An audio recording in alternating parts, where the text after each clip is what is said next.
आने वाली। ठीक, तो चलिए इसमें हम लोग स्टार्ट करते हैं आज का सेशन, फ्रांसीसी क्रांति। ठीक है, शुरुआत में बिल्डिंग आपको ध्यान रखना है, ये उमा मार्केट तनिष्क शोरूम के बगल में, और शुरुआत करते हैं फ्रांसीसी क्रांति। अब देखिए, केवल आपको ध्यान से इस चीज को सुनते जाना है, बहुत आसानी से समझे, क्योंकि हमें उस लेवल तक नहीं जाना है कि ताकि बहुत कंफ्यूजन क्रिएट। अब देखिए, सबसे पहली चीज, क्रांति मतलब क्या होता है। जैसे कि पूरे विश्व इतिहास में आप देखेंगे तो कुछ ऐसे बड़े परिवर्तन हुए हैं जो कहीं ना कहीं उस समय के या उसके बाद के भविष्य के मानव जीवन या मानव समाज को बहुत बड़े पैमाने पर प्रभावित किया। ऐसे बहुत सारे ऐसे क्षण आए हैं विश्व इतिहास में, और उसी क्षणों में, उसी परिवर्तन और उसी बदलाव में एक आपका फ्रांसीसी क्रांति भी आता है आपका। ठीक है, तो यहां पर आपको ये बात ध्यान रखनी है कि क्रांति यानी कि रिवॉल्यूशन, पहले इस चीज को समझते हैं, उसके बाद फ्रांसीसी क्रांति पर आते हैं। क्रांति जो होता है, इसके आप कह सकते हैं कि तीन मूलभूत तत्व हैं, तीन फंडामेंटल पार्ट हैं इसके, तीन मूलभूत तत्व जो किसी भी प्रकार के आंदोलन या विद्रोह या आप इस प्रकार के छोटे बड़े जो भी इस प्रकार के संघर्ष होते हैं, वो उससे क्रांति को बिल्कुल अलग करता है। पहली चीज आप देखेंगे तो क्रांति में होता है एक पहला मौलिक परिवर्तन, यानी कि फंडामेंटल चेंज, मौलिक परिवर्तन। क्योंकि कई बार इससे भी प्रश्न पूछ देता है कि भाई आखिर क्यों इसको क्रांति की उपमा दी जाती है। तो फंडामेंटल चेंज, फंडामेंटल चेंज का मतलब क्या है? फंडामेंटल चेंज का मतलब हो गया इसका सिंपल कि पूरी व्यवस्था में परिवर्तन, व्यवस्था में परिवर्तन। व्यवस्था में परिवर्तन का मतलब, जैसे कि सपोज कीजिए कहीं पर तानाशाही चल रही है, कहीं ऑटोक्रेसी है, तो वहां पर कोई लोकतांत्रिक व्यवस्था स्थापित हो गई, या फिर कहीं पर सत्ता पर धर्म का बहुत ज्यादा प्रभाव है, वहां बिल्कुल धर्म का प्रभाव समाप्त हो गया और एक धर्मनिरपेक्ष राष्ट्र का निर्माण हो गया। तो आप देख रहे हैं पूरी की पूरी व्यवस्था में परिवर्तन हो रहा है। और यहाँ पर आपको ध्यान रखना है, यहाँ जो व्यवस्था की बात कर रहे हैं, इस व्यवस्था में सभी प्रकार की चीजें आ सकती है। हो सकता है कि ये राजनीतिक व्यवस्था की बात कर रहा हो। राजनीतिक व्यवस्था मतलब कि ये क्रांति का उद्देश्य क्या था? सत्ता में परिवर्तन, ये उद्देश्य भी हो सकता है। इसका उद्देश्य सामाजिक सांस्कृतिक, सामाजिक या सोशल कल्चरल चेंजेस भी हो सकता है, सामाजिक सांस्कृतिक व्यवस्था में भी परिवर्तन हो सकता है। जैसे कि हम सब जानते हैं हिस्ट्री में कि 600 बीसी का जो काल था, 600 ईसा पूर्व का जो काल था, जब वैदिक काल से जो धीरे धीरे उत्तर वैदिक काल में जो कुरीतियां, जो आपकी आप फिर आप कह सकते हैं कि आपको बैड हैबिट्स वगैरह बहुत सारे इंक्लूड होते जा रहे थे और लोगों का इससे असंतोष बढ़ता जा रहा था, तो जैन, बौद्ध और न जाने ऐसे कई संप्रदाय उठ खड़े हुए। तो इसको आप क्या कहेंगे? एक प्रकार से ये सोशल चेंज हुआ, एक बहुत बड़े प्रकार का परिवर्तन हुआ। तो ये व्यवस्था में परिवर्तन का मतलब यही नहीं समझना है कि केवल किसी देश की सत्ता में परिवर्तन हो गया तो क्रांति हो गई, नहीं। ये परिवर्तन सामाजिक या सांस्कृतिक रूप में भी हो सकता है। जैसे कि आप देखेंगे 16वीं शताब्दी में पूरे यूरोप में धर्म सुधार को लेकर एक आंदोलन चला था आपका, जिसमें कैथोलिक धर्म, जिसमें बहुत सारी रूढ़िवादिता आ गई थी, बहुत सारी बाध्यताएं थी, तो उस कैथोलिक धर्म के अंदर उस रूढ़िवादिता को दूर करने के लिए एक आंदोलन चला, और जिससे प्रोटेस्टेंट्स वगैरह का उसमें से निकलकर एक वर्ग निकलकर बाहर की ओर आता है आपका। ठीक है, तो वैसे ही सामाजिक सांस्कृतिक व्यवस्था के रूप में हो सकता है कि ये व्यवस्था में परिवर्तन जो है वो आर्थिक रूप से हो, इकोनॉमिकली आप देखेंगे तो उसमें चेंजेस हो, ड्रास्टिकल चेंजेस हो। तो आर्थिक व्यवस्था का सबसे बेस्ट एग्जाम्पल हम लोग क्या देखते हैं? हम लोग देखते हैं 1800 ईस्वी में, हम सब जानते हैं इसको, औद्योगिक क्रांति। ये औद्योगिक क्रांति क्या था? इसमें न तो सत्ता में परिवर्तन हुआ था, इसमें न तो सामाजिक और सांस्कृतिक स्थिति में परिवर्तन हुआ था, बस परिवर्तन हुआ था व्यापार और किस प्रकार से आप वस्तुओं का निर्माण कर रहे हैं। पहले हाथों से होता था निर्माण, बहुत धीमे गति से होता था, अब इसमें मशीन प्रवेश करने लगे, कंपटीशन बढ़ने लगा, कंपटीशन बढ़ा तो साइंस एंड टेक्नोलॉजी में वृद्धि हुई और नई मशीनें आई और इससे देखा देखी क्या हुआ, दूसरे राष्ट्र भी इसके पीछे आए। जैसे कि इंग्लैंड में औद्योगिक क्रांति हुई तो धीरे धीरे यूरोप के अन्य राज्यों में भी इस प्रकार का क्रांति का प्रभाव देखने को आपको मिलेगा। तो मूल रूप से आप देखिए तो मौलिक परिवर्तन होना चाहिए किसी भी रूप में, एकदम बिल्कुल रिवॉल्यूशन है ना, पूरा चक्र घूम जाना चाहिए उसमें। थोड़ा बहुत आंदोलन वगैरह होता है तो क्या होता है, किसी एक मुद्दे पर आप आंदोलन कर रहे हैं, विद्रोह हो रहा है तो किसी एक मुद्दे पर आप विद्रोह कर रहे हैं या दो मुद्दे पर विद्रोह कर रहे हैं, पूरी व्यवस्था को परिवर्तित करने के लिए क्रांति होता है। तो एक आपका इसका मूलभूत तत्व ये हो गया। दूसरा, ये आकस्मिक होती है, सडन चेंज। सडन चेंज मतलब कि अकस्मात, ये अलग बात है कि उसकी पृष्ठभूमि बहुत पहले से बनते आ रहा है या असंतोष बहुत पहले से है, परंतु ये अचानक जो है वो एक तरह से लोगों के मन में या जो जिस प्रकार से ये आंदोलन या क्रांति के रूप में बदले, तो बहुत सारे मुद्दों को लेकर ये अकस्मात आकस्मिक सडन चेंज होता है आपका। तो ये इसकी एक विशेषता है आपकी। और तीसरी विशेषता है इसमें, ये त्वरित होता है, फास्ट चेंज। मतलब कि ऐसा नहीं है कि आंदोलन चल रहा है तो 40 साल 50 साल तक आंदोलन चल रहा है या क्रांति चल रही है, नहीं, कुछ वर्षों तक ये चला और फिर से जो व्यवस्था बदलना था या तो बदल गया और या तो नहीं बदला, मगर उसके बाद 1 1.5 2 साल 3 साल के बाद वो फिर से एक नई व्यवस्था स्टार्ट हो गई आपकी। तो ये बहुत ही फास्ट मोड में आपका होता है आपका। तो ये तीन चीजें हैं। और क्रांति का मतलब ये नहीं होता है कि यानी कि इसमें हिंसा होगी ही होगी, ऐसा कुछ नहीं।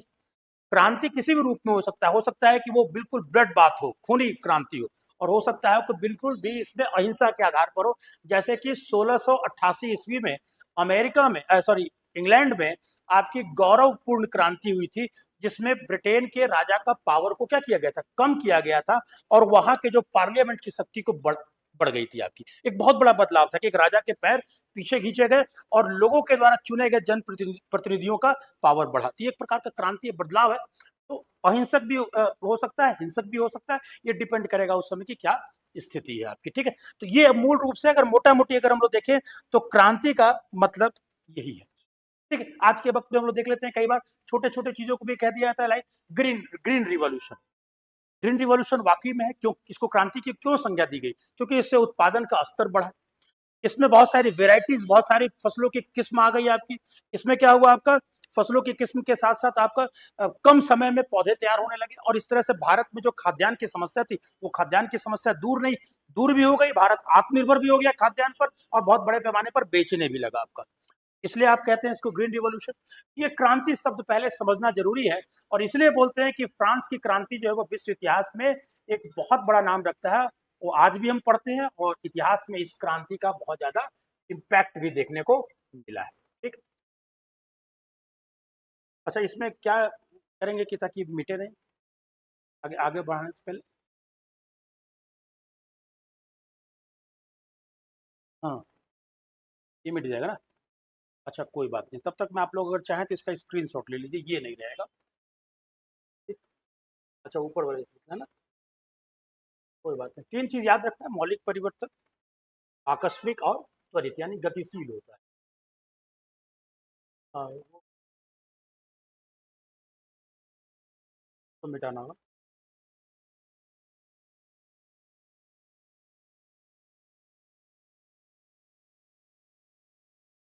अब आइए, अब दूसरा चीज, फ्रांस की क्रांति को लेकर आपके मन में बहुत सारा चीज होगा कि आखिर ये क्यों हुआ नहीं हुआ। तो उसके पहले हमको थोड़ा सा वर्ल्ड के विषय में, उस समय की यूरोपियन कंडीशन क्या थी, यूरोप में राजनीतिक व्यवस्था कैसा था, वो समझना होगा।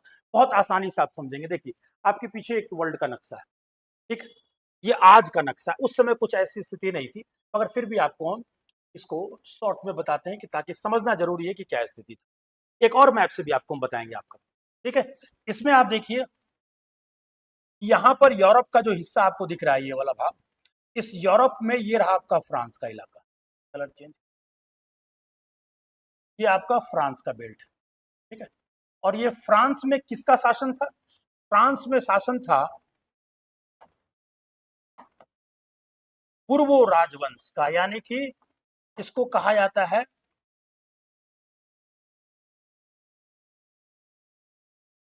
बोरबोन डायनेस्टी भी कहा जाता है।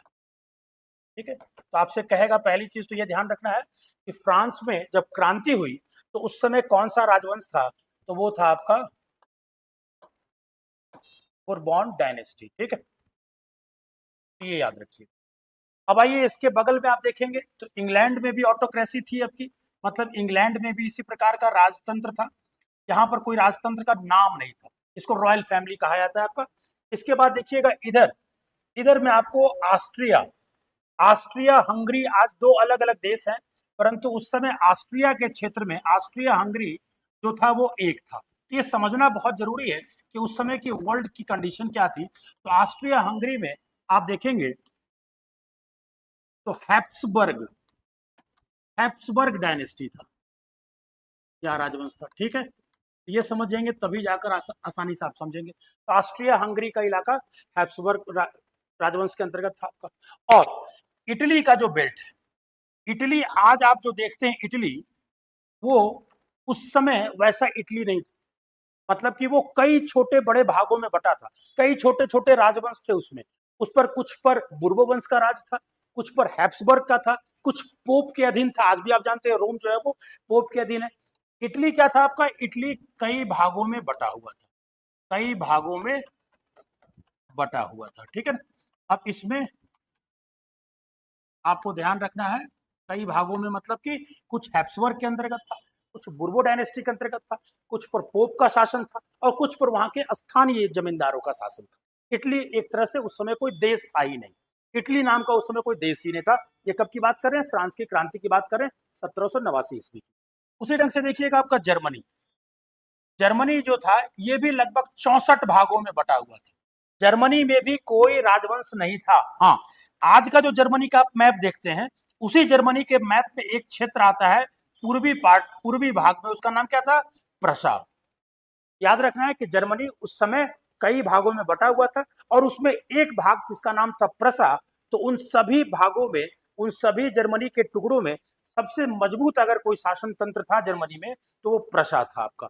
और प्रशा में जो डायनेस्टी थी उसको कहा गया है होहेन जोलर्न, होहेन जोलर्न राजवंश या होहेन जोलर्न जोलर्न डायनेस्टी।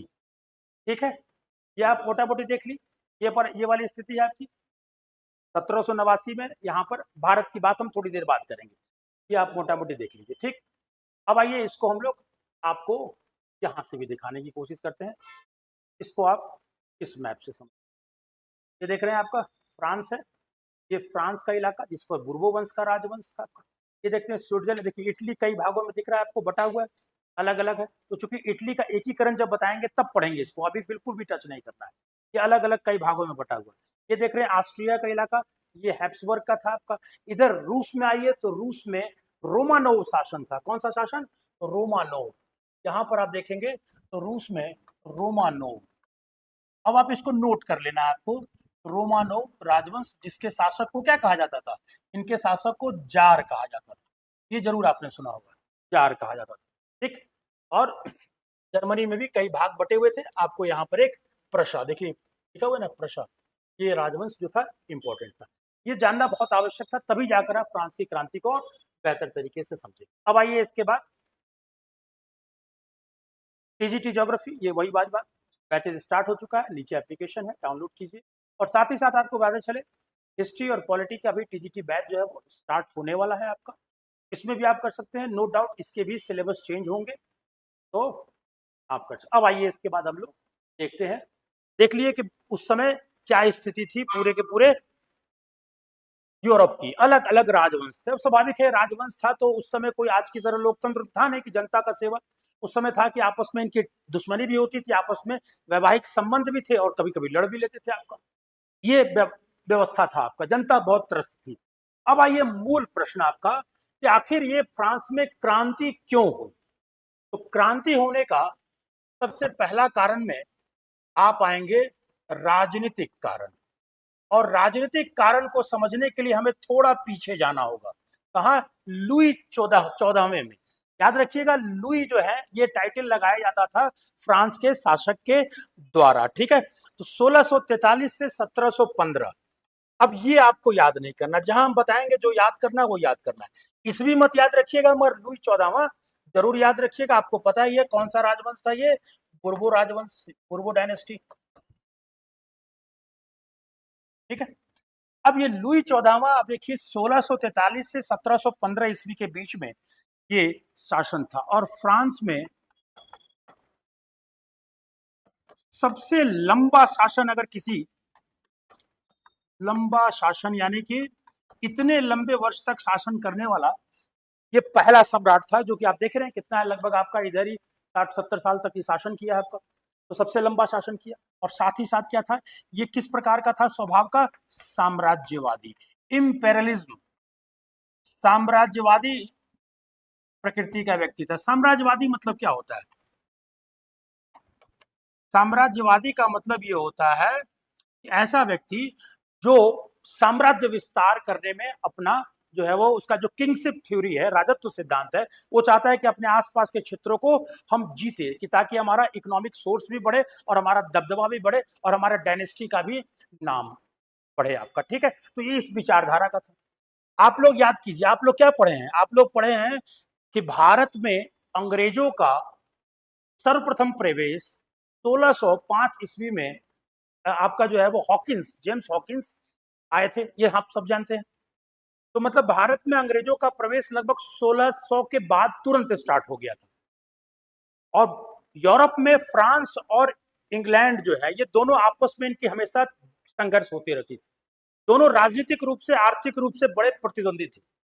तो अंग्रेज अगर बाहर निकलकर भारत पर आ रहा है, दूत अपना भेज रहा है, दक्षिण पूर्व एशिया में दूत भेज रहा है, तो फ्रांस भी इस प्रकार के कार्य करता था, एक दूसरे में कंपटीशन होती थी। मगर फ्रांस को थोड़ा विलंब हुआ इसमें।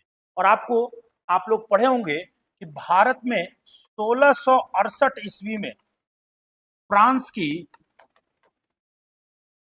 पहली व्यापारिक कोठी, यानी कि वो स्थान जहां पर ये किले बंद होता था, ये सामान वामान रखते थे जो लाते थे बाहर से, और जो यहाँ से ले जाते थे फिर यूरोप, उसके लिए व्यापारिक कोठी बनती थी, 1668 में सूरत में स्थापित हुई। जबकि आप देखेंगे 1613 में आसपास ब्रिटेन स्थापित कर चुका था। 1668 में आप देखिए, इसको मैच कीजिए, आपसे कहेगा कि भारत में फ्रांसीसियों का आगमन, क्योंकि वर्ल्ड हिस्ट्री और मॉडर्न हिस्ट्री दोनों एक दूसरे का पूरक है, बिना इसके ज्यादा आप और बेहतर होगा अगर वर्ल्ड हिस्ट्री समझते हैं तो। अब देखिए, इसी के काल में भारत में फ्रांसीसी आए और धीरे धीरे उन्होंने अपना यहाँ पर क्षेत्र बनाया। ये अलग बात है कि भारत में आने के बाद फ्रांसीसी और अंग्रेज दोनों आपस में यहाँ भी लड़ते थे। क्यों? क्योंकि भारत पर किसका कब्जा होगा आपका, इसको लेकर यहाँ भी लड़ते थे। और यूरोप में कोई लड़ाई होती थी फ्रांस और ब्रिटेन के बीच में, तो यहाँ भी उलझ जाते थे। तो ये प्रकार ये चीजें हमेशा चलता रहा आपका। ठीक है, तो आपको यहाँ पर ध्यान रखना है कि साम्राज्यवादी प्रकृति का व्यक्ति, पहली व्यापारिक कोठी भारत में जो बनी इसी के शासन काल में बनी, और ये जो था आसपास के कई क्षेत्रों को जीता इसने। आज का जो नीदरलैंड का इलाका आप देखते हैं, आज का जो बेल्जियम का बेल्ट देखते हैं, ये सब चीजें आपको नहीं पूछेगा, जहां हम बता देंगे नहीं पूछेगा, ये शुरुआत वाला आपको ध्यान रखना है। तो इटीसी क्षेत्र को जीता, यानी कि फ्रांस का बुर्बो वंश का साम्राज्य जो है वो इसके काल में बहुत ज्यादा बढ़ गया। और उसके साथ साथ ये क्या करेगा, उसके साथ साथ ये सामंतों पर नियंत्रण करेगा। सामंत मतलब फ्यूडल, फ्यूडल का मतलब हो गया कि जैसे कि सामंतों पर नियंत्रण, फ्यूडल का मतलब हो गया कि राजा जो है, मान लीजिए कि दिल्ली में राजा बैठा हुआ है और उसने झारखंड के या रांची के क्षेत्र में किसी को जमींदार बना दिया, पटना के क्षेत्र में किसी को बना दिया, बनारस के क्षेत्र में किसी को बना दिया, आसनसोल में किसी को बना दिया, तो ये सभी को अधिकार दिए गए, तो यही पावर सेंटर बन जाते हैं और जो चलकर शक्तिशाली हो जाते हैं तो सामंत कहलाते हैं, जिसको इंग्लैंड में नाइट कहा जाता है। तो इस सामंतों को इसने नियंत्रण किया, क्योंकि ये सामंत इतने पावरफुल हो गए थे कि राजा को भी कर नहीं देते थे, और लुई 14वां ने इनको कंट्रोल किया, बोला कि ऐसा है कि टाइम से हमको कर पहुंचाया करो आपका। ये जो सिस्टम था लुई 14वां के समय में आया, और इसलिए इसको कहा जाता है बिल्कुल सेंट्रलाइज गवर्नमेंट। इस समय कैसा गवर्नमेंट था फ्रांस का, सेंट्रलाइज, केंद्रीकृत शासन व्यवस्था। जो किंगशिप पॉलिसी थी ये केंद्रीकृत थी, मतलब कि गांव का मुखिया भी चुना जाएगा तो राजा के आदेश पर, कोई डिसेंट्रलाइजेशन नहीं था आपका। ये लुई 14वां का पावर था।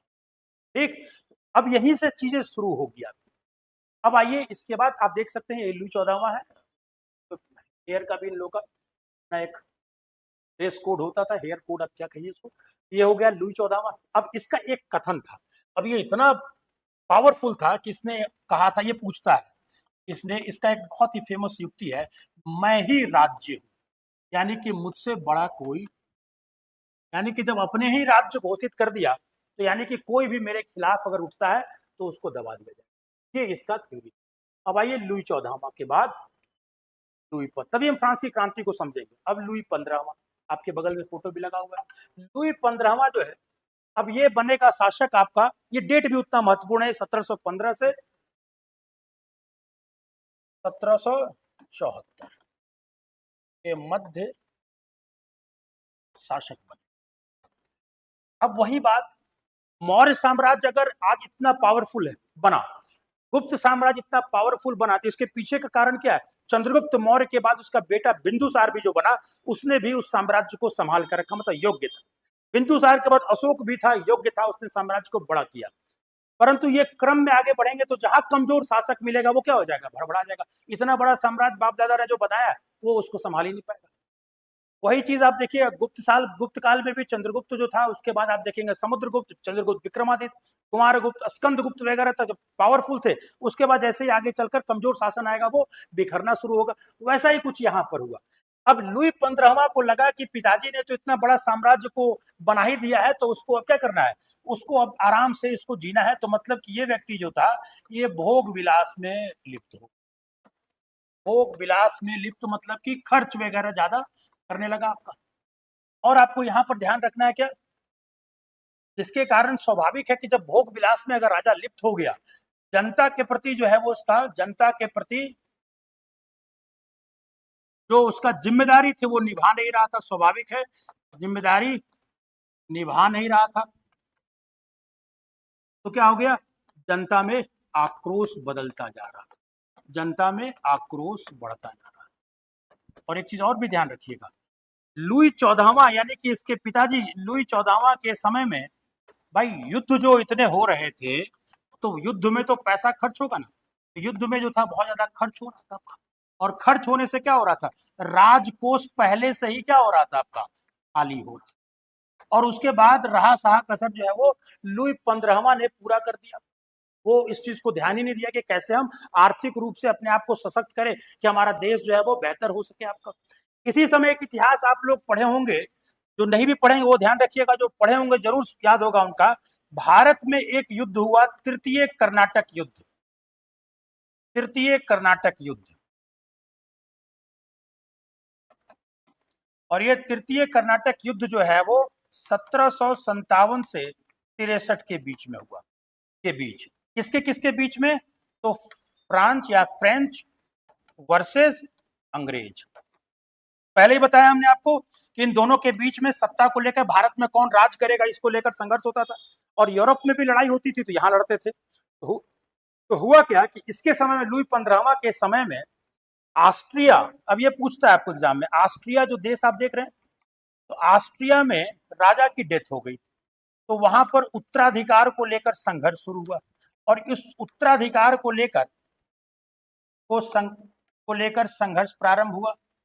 अब ये उत्तराधिकार को लेकर जो संघर्ष प्रारंभ हुआ, तो स्वाभाविक है कि दो दावेदार होंगे, तो एक को समर्थन जो है वो अंग्रेज कर दिया, एक को समर्थन फ्रांसीसी कर दिया। तो वहां पर भी लड़ गए ऑस्ट्रेलिया के उत्तराधिकार के संघर्ष पर लेकर यूरोप में, और वहां लड़े तो भारत में भी लड़े। तो भारत में लड़े, उसको कह दिया गया तृतीय कर्नाटक युद्ध। ये किसके समय हुआ, लुई 15वां के समय। देख रहे हैं, वर्ल्ड हिस्ट्री का प्रभाव आपके भारत पर भी पड़ रहा है आपका। ये लुई 15वां की कहानी रही। अब आइए फ्रांस की क्रांति को और बेहतर तरीके से आप समझेंगे। ये रहा आपका लुई 16वां, यानी कि क्रांति के समय में लुई 16वां था।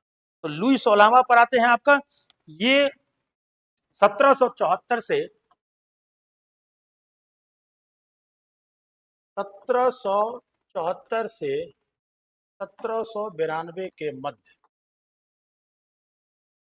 शासक रहा। ठीक, दूसरा चीज आप सब जानते ही हैं, लुई 15वें के समय ही से ही असंतोष गहरा रहा था, राजकोष क्या हो गया था, खाली, राजकोष खाली। जनता यानी कि इसमें चाहे वो श्रमिक हो, चाहे किसान हो, सभी में क्या थी, आपकी नाराजगी थी। नाराजगी थी। और इसी कारण आप देखेंगे, और ये भी जो है, चूंकि जब ये शासक बना तो 19 साल का व्यक्ति था और बहुत ज्यादा इसकी समझ नहीं थी, तो ये भी एक प्रकार से भोग विलास में ही डूबा हुआ था। इसको पता ही नहीं था कि राज्य में या फ्रांस में क्या चल रहा है, फ्रांस के लोग क्या डिमांड कर रहे हैं। तो इनकी जो पत्नी थी उनका भी एक बड़ा जबरदस्त एक किस्सा आता है आपका, जिसका नाम था मेरी आंतवानेत। याद रखिएगा, ये भी इंपॉर्टेंट है, मेरी आंतवानेत, ठीक, ये इनकी पत्नी थी, लुई 16वां की। अब हुआ क्या कि राज्य में, देश में कितना असंतोष है उसका पैरामीटर इनके पास था नहीं, लोग बहुत ही ज्यादा नाराज थे। और एक बार क्या हुआ कि लोग जो है वो जुलूस निकाल रहे थे। कहाँ निकाल रहे थे जुलूस? पेरिस में, जहां इनका महल था। बताएंगे कौन सा महल है? पेरिस में जुलूस निकाल रहे थे। तो लोग जुलूस में निकालते हुए क्या कह रहे थे? रोटी मांग रहे थे। यानी कि राज्य का जो शासन है वो राजा से मांग कर रहा था कि भाई हम भूखे हैं, हमारी कृषि तबाह हो चुकी है, इकोनॉमिकली हमारे पास पैसा कमजोर हो चुका है, फ्रांस कमजोर हो चुका है, तो हमें रोटी दीजिए, हमें भूखे हैं। तो ये जो है इनकी पत्नी जो ये युक्ति पूछता है। तो मेरी आंतवानेत ने कहा कि अगर रोटी नहीं मिल रहा है, रोटी नहीं मिल रहा है तो केक क्यों नहीं खा लेते हो? मतलब इनको पता ही नहीं था, इनको पता ही नहीं था कि फ्रांस की कितनी बुरी स्थिति है। तो आप इससे समझ सकते हैं कि क्या स्थिति रही होगी आपकी। हाँ, ब्रेड, मतलब कि इससे आपको अंदाजा लग सकता है कि क्या होगा आपका। और दूसरी चीज, ये सभी, ये तीनों हो गया, तो आप इसमें जरूर लिखिएगा कि फ्रांस की क्रांति इसी समय हुई। फ्रांस की क्रांति के समय ये शासक था। बाप दादाओं का, दादाजी तो थोड़ा बहुत ठीक भी थे, पिताजी जो थे उनका फल इनको भोगना पड़ा, लुई 16वां को आपका, ठीक है। ये याद रखिएगा आप इसमें, लुई 16वां के समय क्रांति शुरुआत हो गई। तो राजनीतिक रूप से आप देख लिए क्या स्थिति था आपका, मतलब कि फ्रांस में राजनीतिक व्यवस्था क्या थी और उसमें कौन सी कंडीशन थी जिसके कारण ये आंदोलन उठा। अब इसमें एक चीज और देखिए, अब इसमें आप देखेंगे लुई 16वां के बाद आपको एक महल दिख रहा होगा, वर्साय का महल।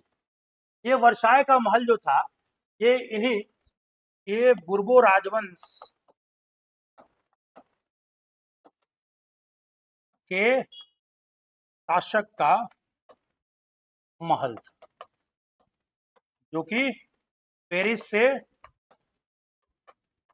आज का पेरिस जो है 18 किलोमीटर दूर, अब तो खैर ये फ्रांस का ही, पेरिस में ही शामिल हो चुका है, 18 किलोमीटर दूर स्थित था आपका। और ये आज के वक्त में क्या है, ये वर्साय का किला जो है इसको यूनेस्को का विश्व विरासत सूची में शामिल है। और ये इतना विशाल महल था कि जहां पर राजा की सेवा के लिए 16,000 सर्वेंट हुआ करते थे। तो आप समझ सकते हैं कितना वैभवशाली ये राजवंश था और उसके कारण जनता को कितना कष्ट था आपका। और आप लोग में से बहुत सारे लोग प्रथम विश्व युद्ध भी पढ़े होंगे, और प्रथम विश्व युद्ध के बाद संधि होती है वर्साय में, वर्साय की संधि। और उस समय भी आपको हम बताएंगे कि इसी वर्साय के किले में जर्मनी का, यानी कि जर्मनी का शासक आकर फ्रांस को बेइज्जत करेगा। बेइज्जत मतलब कि फ्रांस को नतमस्तक करेगा। कुछ दिनों के बाद आपको इतिहास में बताएंगे आपका। और इसी का बदला 1919 में वर्साय के संधि के रूप में फ्रांस लेता है जर्मनी से, जब जर्मनी के लोगों को वर्साय के किले में आकर माफी मांगनी पड़ती है, उन पर पत्थर फेंका जाता है आपका, ठीक है। तो ये इतिहास में कई चीजें जुड़ेंगी आगे चलकर आपको, तो आपको याद रखना है बुर्बो वंश का राजवंश, जो कि आज के वक्त में यूनेस्को के विश्व विरासत सूची में शामिल। अब आइए इसके बाद हम लोग बढ़ते हैं, राजनीतिक कारण तो हम लोग देख लिए कि क्या स्थिति था, क्या कारण से उस समय क्या स्थिति बन रही थी जिसके कारण विद्रोह की स्थिति बनी। अब आइए सामाजिक कारण। सामाजिक कारण का मतलब क्या होता है कि समाज में कैसा वर्ग था, समाज में वर्ग कैसे थे, यानी कि समाज में लोगों का हायरार्कीज कैसे था। जैसे कि हम लोग समाज में अपने क्या कहते हैं, अपने समाज में हम लोग कहते हैं वर्ण व्यवस्था की व्यवस्था थी आपकी, अलग अलग काम बटे हुए थे आपके, वैसे थी। तो उस समय फ्रांस का समाज कैसा था, तो इसको समझने के लिए आपको बस एक ये ट्रायंगल से आप आसानी से समझेंगे। फ्रांस का समाज जो था वो 3 भागों में इसको बांट सकते हैं। एक, जिसको आप कहेंगे प्रथम स्टेट, याद रखना है, स्टेट का मतलब क्या होगा, जैसे हम लोग कहते हैं वर्ण व्यवस्था में कहते हैं, वैसे आप स्टेट समझ लीजिए। प्रथम स्टेट ये आप समझ लीजिए, द्वितीय स्टेट, और ये समझ जाइए आप तृतीय स्टेट।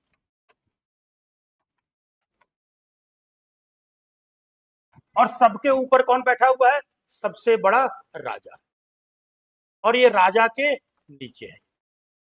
अब प्रथम स्टेट में यानी कि राजा के बाद सबसे पावरफुल अगर कोई वर्ग था तो वो उस वर्ग को आप कहते हैं, उस वर्ग का ना, उसमें आपके आते हैं पादरी वर्ग। पादरी। अब इसमें दोनों प्रकार के पादरी हैं, एक जो बहुत बड़े बड़े चर्च के पादरी होंगे और एक गांव में छोटे छोटे चर्च के भी पादरी होंगे। दोनों प्रकार के पादरी थे। तो स्वाभाविक है कि जो बड़े चर्च के पादरी होंगे, बड़े शहरों के पादरी होंगे आपका, उनका थोड़ा सा पोजीशन भी अच्छा होगा, और जो गांव के छोटे छोटे होंगे उनको सामाजिक रूप से वो बड़े जरूर माने जाते होंगे, परंतु आर्थिक रूप से वो कमजोर थे। कौन? जो गांव के छोटे बड़े चर्चों के जो पादरी थे, तो मगर उनका सामाजिक वर्ग जरूर ऊंचा था, तो पादरी वर्ग। और ये पादरी जो थे आपका, इनका अगर हम देखेंगे तो कुल जनसंख्या में मात्र इनकी हिस्सेदारी कितनी थी? 0.5%। मगर इनके पास फ्रांस की कुल जमीन का कितना प्रतिशत था? 20% भूमि। 20% भूमि भी थी, थे बहुत कम, और इस भूमि पर खेती उती जो भी करे कर मुक्त थे, कर नहीं देते थे, इनको कर से छूट दिया गया था। और ऊपर से क्या करते थे? ये ऊपर से एक कर लगाते थे, वो ये पादरी कर लगाते थे, और इस कर को कहा जाता था आपका तीथे कर, या इसको टाइथ कर भी कहा जाता। कौन लगाते थे? पादरी लगाते थे। किस पर लगाते थे? किसानों पर लगाते थे। और क्या था? तो किसानों की उपज का 10% मिलता था कर के रूप में। हाँ, मिलता था आपका। इसको क्या कहते थे? तीथे या टाइथ कर। तो बहुत सिंपल है, समझ में आ गया। तो और साथ साथ चढ़ावा भी चढ़ता ही होगा, वो तो अंडरस्टूड है, उसकी तो कोई गिनती ही नहीं होती है। तो ये साथ साथ कर भी था और ये स्थिति भी थी, कर मुक्त भी थे आपका। तो ये एक बहरहाल कंडीशन था प्रथम स्टेट का। और स्वाभाविक है कि राजा भी थोड़ा के नजर में सम्मान था, क्योंकि ये पादरी, यहाँ पर ध्यान रखना है आपको, ये पादरी जो थे ये कहां से संचालित होते थे? ये पादरी संचालित होते थे इटली के रोम में या वेटिकन सिटी में स्थित कैथोलिक चर्च। तो ये पादरी से राजा भी थोड़ा घबराता था, इसलिए क्योंकि कैथोलिक चर्च जो है रोम में, वहां से गाइड हो रहे हैं, तो ऐसा ना हो कि थोड़ा सा कहीं विद्रोह उद्रोह करवा दे आपका। तो राजा भी सोचता था कि पादरी को मिलाकर ही चलो। ठीक है, तो ये हो गया पादरी वर्ग। अब आइए दूसरे वर्ग में क्या होंगे? दूसरे वर्ग में आपके राजा के बाद जो भी प्रशासनिक अधिकारी थे।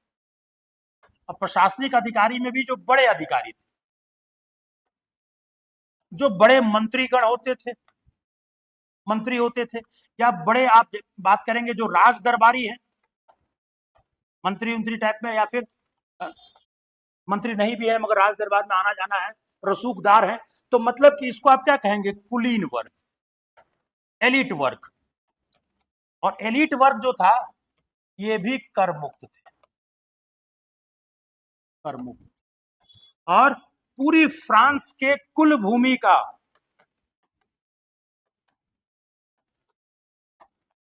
25% जमीन इनके पास था, इनके पास थी।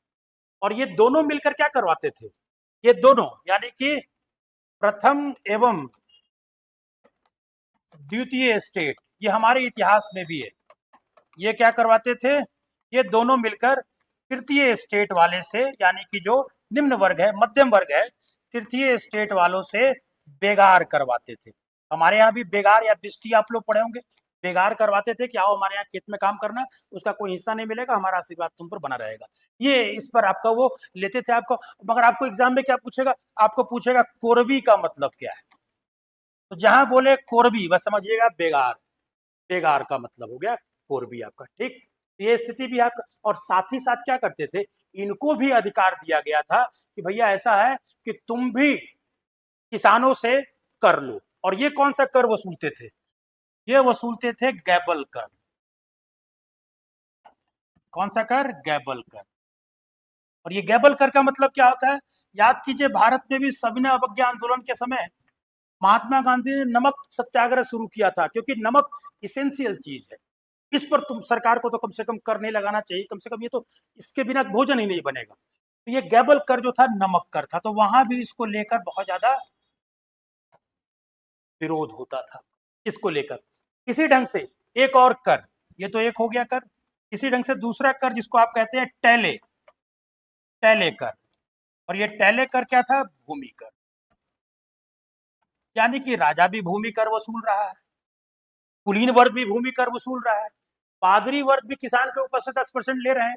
तो तृतीय स्टेट में जो बच गए आपके कौन होंगे? मध्यम वर्ग।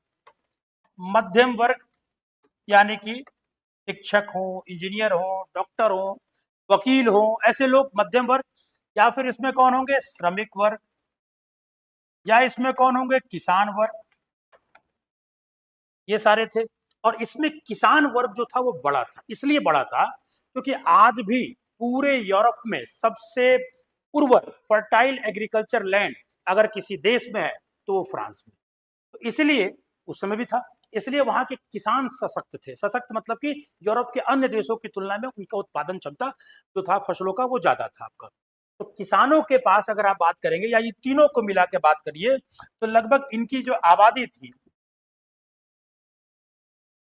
ये 90% से अधिक थी।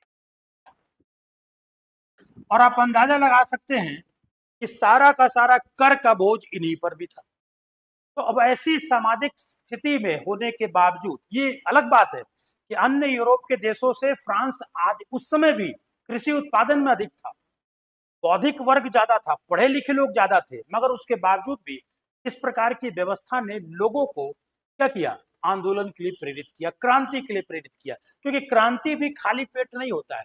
जो एकदम निरीह हो चुका है वो क्रांति क्या करेगा? तो बोलेगा समझौता कर रहे हैं। क्रांति वही करेगा जिसमें निरीह होने से पहले, बिल्कुल निस्तानाबूत होने से पहले उसको लगे कि एक बार धक्का लगाना जरूरी है, तभी वो करेगा। तो यानी कि क्रांति भी वही लोग करते हैं जिसमें जान बची हो आपकी, तो वही क्रांति भी कर सकता है आपका। ये आपकी सामाजिक स्थिति को समझना बहुत ही जरूरी है आपका। ठीक है, तो इसको हमको लगता है कि बहुत आसानी से समझोगे। सामाजिक कारण क्या, ये सारे नाम आपको याद कर लेना है। अब इसके बाद आइए अगले पार्ट। तीसरा देखिए आर्थिक कारण। आर्थिक कारण की मैंने पहले भी चर्चा कर दी है, मगर 2-3 पॉइंट इसमें और भी बता देंगे कि भाई युद्ध के कारण आर्थिक बोझ बढ़ गया था लुई 14वां के समय से ही। फिर क्या होगा? फ्रांस क्या करेगा? अब राजवाड़ों में तो एक समय मित्रता होती नहीं। कभी ब्रिटेन कुछ समय के लिए मित्र है तो भैया ऐसा है कि तुम कुछ पैसा कर्ज हमको दे दो, तो ब्याज था बहुत ज्यादा, ब्याज देनदारी थी बहुत ज्यादा, तो वो तो देना होगा समय पर, नहीं तो फिर दिक्कत होगा आपका, ये चुकाना बहुत मुश्किल था।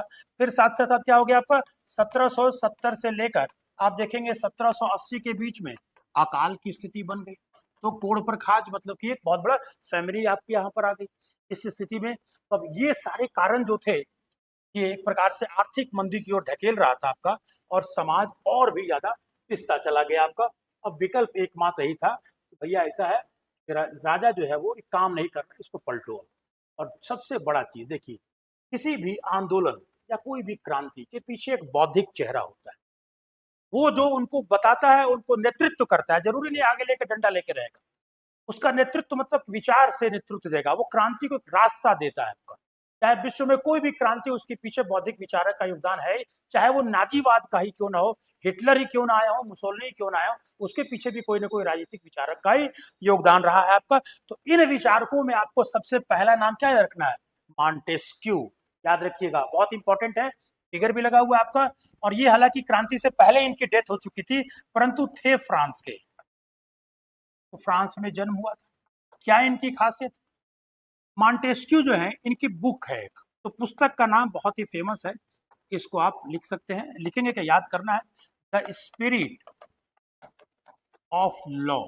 इसको हिंदी में करने पर इसका मर्म खत्म हो जाता है, परंतु कानून की आत्मा, कैसा लग रहा है? बहुत अजीब सा लग रहा है, तो इंग्लिश नाम ही इसको याद रखना है, कानून की आत्मा। इन्होंने इस किताब में क्या लिखा? ये ऐसा कोई क्रांति उन्ति की बात नहीं करते, वो कहते हैं कि शासन जो है वो कैसा होना चाहिए, शासन बेहतर जो है वो कैसा होता है? वो होता है संवैधानिक राजतंत्र। संवैधानिक राजतंत्र का मतलब कॉन्स्टिट्यूशनल ऑटोक्रेसी, यानी कि संवैधानिक राजतंत्र होना चाहिए। मतलब कि आप देख रहे हैं राजतंत्र भी इसमें लगा हुआ है, मतलब राजा हो ऊपर, एक ऊपर बैठा हो राजा, परंतु साथ साथ उस राजा के अधीन एक पार्लियामेंट भी हो, और उस पार्लियामेंट में जनता के द्वारा चुने गए लोग भी, राजा भी उसका समय समय पर निगरानी करे, परंतु निर्णय पार्लियामेंट ले। तो संवैधानिक भी हो गया और राजतंत्र भी हो गया। जैसे आज के वक्त में आप इंग्लैंड के आज के शासन तंत्र को क्या कहेंगे? संवैधानिक राजतंत्र। आज के बगल के भूटान के वक्त क्या कहेंगे? संवैधानिक राजतंत्र कहेंगे। और हम लोग गणतंत्र हो गए क्योंकि हमारे यहाँ राजा नहीं बल्कि राष्ट्रपति होता है, और वो भी इलेक्टेड होता है, इसलिए हम लोग रिपब्लिक हो जाते हैं। तो संवैधानिक राजतंत्र की बात किया इन्होंने, और इन्होंने क्या कहा? इन्होंने कहा शक्ति पृथक्करण का सिद्धांत। ये देखिए यहीं से निकल कर आता है, ये सभी बहुत बड़े पॉलिटिकल फिलोसफर हुए। तो पृथक्करण का सिद्धांत ये सब पूछेगा आपको कि किसने ये दिया। शक्ति पृथक्करण मतलब कि थ्योरी ऑफ सेपरेशन जो ऑफ पावर, पावर का सेपरेशन, मतलब कि क्या होना चाहिए? मतलब कि तीन अलग अलग भूमिका होनी, सबकी अलग अलग भूमिका। एग्जीक्यूटिव की अलग भूमिका, यानी कि कोई मंत्री पद पर है तो उसका अपना अलग काम, कोई विधायिका है मतलब कि सांसद वगैरह चुना गया है तो उसकी अपनी भूमिका, न्यायपालिका अपनी अलग होनी चाहिए। यानी कि तीन अलग अलग पिलर होने चाहिए, और तीनों एक दूसरे को बैलेंस भी करे, और तीनों एक दूसरे की कमी होने पर उसको सचेत भी करे कि तुम गलत कर रहे हो। तो इस प्रकार से एक व्यवस्था होनी चाहिए। ये बात इन्होंने उस समय किया, मॉन्टेस्क्यू ने। ये ये सारे जो थॉट्स थे, ये कहीं ना कहीं फ्रांस के लोगों को एक प्रकार से रास्ता उनको दिया कि भाई बात तो सही है, ये जो है वो हमें कुछ इस प्रकार से करना चाहिए। तो ये विचारक जो है वो इनका बहुत बड़ा प्रभाव है। बस इसमें आपको इतना याद कर लेना है। फिर आइए इसके बाद हम लोग एक आते हैं आपके वाल्टेयर। ये फोटो भी लगा हुआ है आपको, ये पीडीएफ भी चला जाएगा आपका। वाल्टेयर भी आपके फ्रांस में ही जन्म, फ्रांस में, क्योंकि जरूरी नहीं है कि विचारक उसी देश में जन्म ले, अगल बगल के देश में विचारक का भी प्रभाव पड़ता है, मगर ये सब इसलिए याद रखिएगा फ्रांस में जन्म हुआ। इनका क्या था? इन्होंने सबसे बड़ी चीज क्या कहा है? धर्म को राजनीति से अलग होना चाहिए। ये इन्होंने बहुत विरोध किया, अलग होना चाहिए, इनका ये मानना था। यानी कि धर्म क्या है? धर्म एक व्यक्तिगत पक्ष, व्यक्तिगत आस्था है। आप कैसे पूजा करते हैं, आप किस धर्म में विश्वास करते हैं, ये एक व्यक्तिगत है। अगर राज्य ही धर्म के आधार पर चलेगा तो स्वाभाविक है दूसरे धर्म के लोगों को कष्ट होगा ही, उनके खिलाफ ऐसे कानून बनेंगे ही बनेंगे। तो ये एक तरह से धर्मनिरपेक्ष राज्य की वकालत करते थे। इन्होंने कहा कि इनका एक बहुत बड़ा जो इस पर कमेंट आता है कि ईसाई अब रहे कहाँ? ईसाई तो एक ही थे जिनको सूली पर चढ़ा दिया गया। मतलब कि वो उस समय के समाज से इतने व्यथित थे कि उनको कहना पड़ा कि एक ही ईसाई बचा था जिसको सूली पर चढ़ा दिया। मतलब वो थॉट प्रोसेस जिसको लेकर ईसाई धर्म उठा था वो तो बचा ही नहीं आपका। ये इन्होंने इसको लेकर, इनकी कोई पुस्तक ऐसी नहीं है परंतु इनकी विचारधारा अलग अलग। एक आपको बताएंगे, एक लोग हैं जिन्होंने तमाम फ्रांस के और फ्रांस के बाहर के जो विद्वान थे उनके किताबों को, उनके थॉट्स को एक साथ लिखा, तो उसमें आपका वाल्टेयर साहब का भी नाम आता है आपका। अब आइए इसके बाद रूसो, बहुत ही जबरदस्त शख्सियत। रूसो के विषय में देखिए तो रूसो मूल रूप से आपके कहाँ के थे? स्विट्जरलैंड के। और स्विट्जरलैंड एक ऐसा देश था, उस समय भी वहां पर कैंटन्स होते थे, कम्यून, मतलब कि लोग मत देते थे और मत के आधार पर सरकार चुनी जाती थी। आल्प्स की पहाड़ियों पर बसा हुआ एक खूबसूरत सा देश। तो ये यहाँ पर स्विट्जरलैंड के थे, तो उन्होंने अपने आसपास देखा था, मगर फिर भी आज की तरह लोकतंत्र तो स्विट्जरलैंड में उस समय भी नहीं था। तो ये इतने परेशान हुए, आसपास की व्यवस्था को, राजा का दायित्व तो नहीं है जनता के प्रति, जनता आपस में लड़ रही है, प्रशासनिक तत्व भ्रष्टाचार बढ़ गया। इसको लेकर उन्होंने कहा, इनकी युक्ति है, ये बहुत पूछता है, इसको कहा जाता है आपका कि मनुष्य, इनका ये पूछता है, आपको ध्यान रखिएगा, मनुष्य स्वतंत्र जन्म लेता है, स्वाभाविक है, परंतु सर्वत्र जंजीरों या बंधनों से बंधा है ना। पैदा होने के बाद 2-3 साल तो ठीक है, उसके बाद स्कूल का रिजल्ट नहीं आ रहा है, उसके बाद आपका जो है वो बढ़िया से पढ़ाई नहीं हो पा रही है, माता पिता का प्रेशर है, अच्छे रिजल्ट नहीं आएंगे तो नौकरी नहीं मिलेगी, नौकरी अगर कम मिली तब भी सामाजिक ताना बुना स्टार्ट हो जाएगा आपका। तो मतलब कि जन्म से लेकर मृत्यु तक आदमी जो है वो बंधन से बंधा हुआ है। तो इन्होंने कहा कि इस बंधन से मुक्ति का एक ही मार्ग है, एक ही मार्ग है। क्या है? कि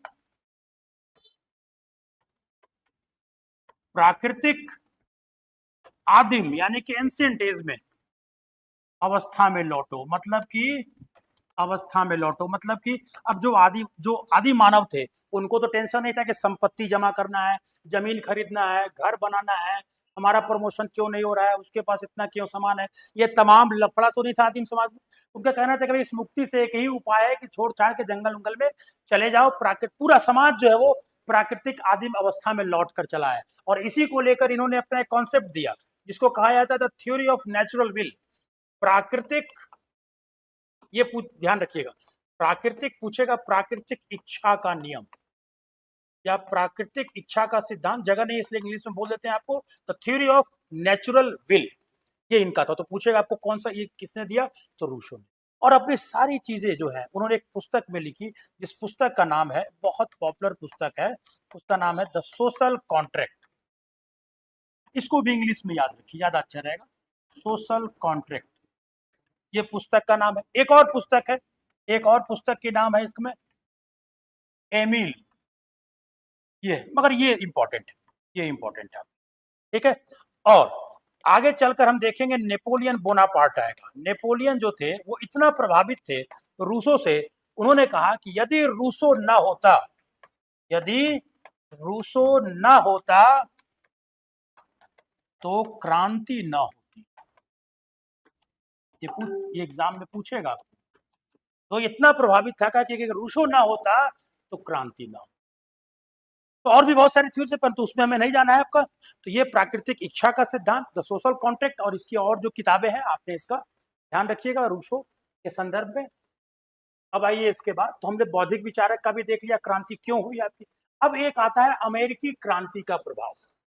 अब देखिए इसका इतिहास क्या है। अमेरिकी क्रांति में जाना नहीं है और आपकी अमेरिकी क्रांति सिलेबस में भी नहीं, मगर आपको इतना जरूर जानना होगा कि भाई अमेरिका जो है 4 जुलाई 1774 को इससे आजाद हो गया, अंग्रेजी सत्ता से आजाद। अब यहां पर ध्यान देना है, अमेरिका जो कि नई दुनिया है, तो क्रिस्टोफर कोलंबस अमेरिकी वेशभूषा वगैरह ने इसकी खोज की, बहुत बाद में खोज की, 15वीं शताब्दी 16वीं शताब्दी में। अमेरिका एक देश भी, एक जगह भी, स्थल भी है, ये बात मालूम चला। तो इसी यूरोप के लोग, इसी अंग्रेज, फ्रांस के लोग, नीदरलैंड के लोग जाकर अमेरिका में बसे। तो वहां पर अमेरिका में ऐसा नहीं था कि अंग्रेजों के द्वारा अमेरिकी लोगों पर बहुत ज्यादा शोषण किया जा रहा था, क्योंकि थे तो उनके मूल के लोग ना, तो वो उस पर ज्यादा अधिकार चाह रहे थे। उसको आप भारत से तुलना नहीं कर सकते, क्योंकि भारत में न तो अंग्रेजों की संस्कृति यहाँ पर थी, न तो पहनावा था, न तो खान पान था, न तो विचार वैसे थे, और न ही पूरी संस्कृति ऐसी, बिल्कुल अलग, न तो नस्ल के आधार पर, न तो रंग के आधार पर, न तो भाषा के आधार पर, सब प्रकार से आप अलग थे भारतीय लोग। और अमेरिका में ऐसा चीज नहीं था, वही लोग थे आपका।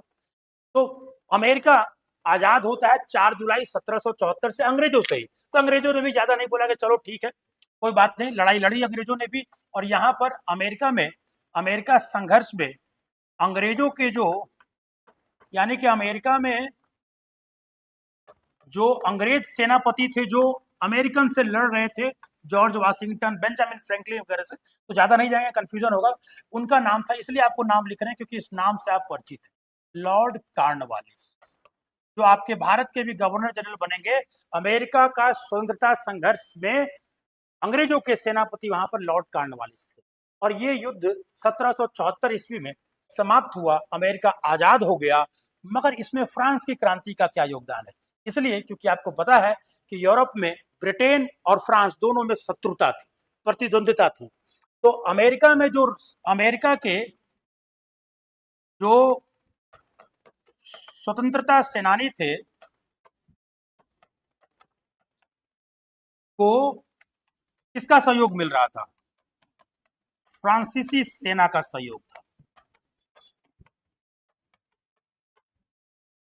अब ये सेना क्रांति के बाद 1774 में जीत दिलाकर वापस लौटी अपने देश फ्रांस में, और उसने देखा कि जिस अमेरिकी क्रांति में हमने बढ़ चढ़ कर हिस्सा लिया, अमेरिका के लोगों को मैंने अधिकार दिलवाया, और वो अधिकार हमारे देश में खुद नहीं है। तो वहां के सैनिकों में भी एक प्रकार का रोष उत्पन्न हुआ कि भाई बताइए, अमेरिका को हम आजादी दिलवा के चले आए, वहां पर अधिकार दिलवा के चले आए, स्वतंत्रता दिलवा के चले आए, मगर आज हमारे पास इतने वो अधिकार नहीं है। कहीं ना कहीं ये विचार भी वहां से कारण बना, और आयरलैंड का आंदोलन भी चल रहा था। आप देखेंगे तो अमेरिका, सॉरी, ब्रिटेन के बगल में आयरलैंड का क्षेत्र है, जिसमें नॉर्थ आयरलैंड जो है वो ब्रिटेन का पार्ट है, परंतु साउदर्न आयरलैंड जो है वो आज के वक्त में एक नया देश है, एक स्वतंत्र देश है। तो यहां पर भी अलग देश को लेकर, किससे अलग देश होने के लिए? ब्रिटेन से अलग देश को लेकर विद्रोह हो रहे थे। तो भाई फ्रांस के लोगों में इस आयरलैंड को भी लेकर भी था कि भाई हमको भी कुछ करना चाहिए देश में स्थिति। ये सारी परिस्थितियां थी जिसके कारण वहां पर फ्रांस की क्रांति हुई। और अब आते हैं तात्कालिकरण। कुछ तो ऐसा होता है कि लास्ट में हथौड़ा हथौड़ा पड़ा और उसके बाद जो है वो क्रांति जो है अपने अगले रूप में चली जाती। अब आइए इसमें देखते हैं क्या होगा। अब बहुत आसान है समझना इसको। तात्कालिक कारण फिर से मैं रिपीट करूंगा। यहाँ पर आप सबको पता है फ्रांस जो है वो किस चीज में डूबा हुआ था? फ्रांस कर्ज में डूबा। क्या विकल्प हो सकता है इस समय? इस समय विकल्प ये हो सकता है कि अब जो लुई 16वां है, इसने क्या किया कि भाई ऐसा कुछ अर्थशास्त्री, कुछ पढ़ा लिखा ढंग का अर्थशास्त्री मिले तो उसको नियुक्त करो कि ताकि देश की अर्थव्यवस्था को थोड़ा सुधार सके। तो उसने एक के बाद एक अच्छे लोगों को, जिसका नाम था एक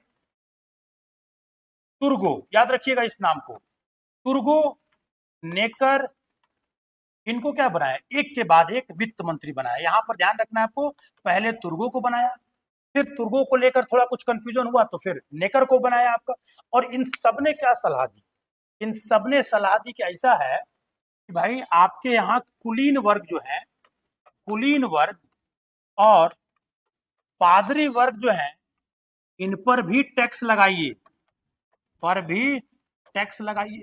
तो लुई 16वां ने कहा भाई बात तो सही है, थोड़ा बहुत चर्चा भी किया होगा मगर डांट डपट दिया होगा ये लोग कि कर लगाइएगा हम पर, कर लगाइएगा तो फिर समझिए कि आपका सत्ता खत्म।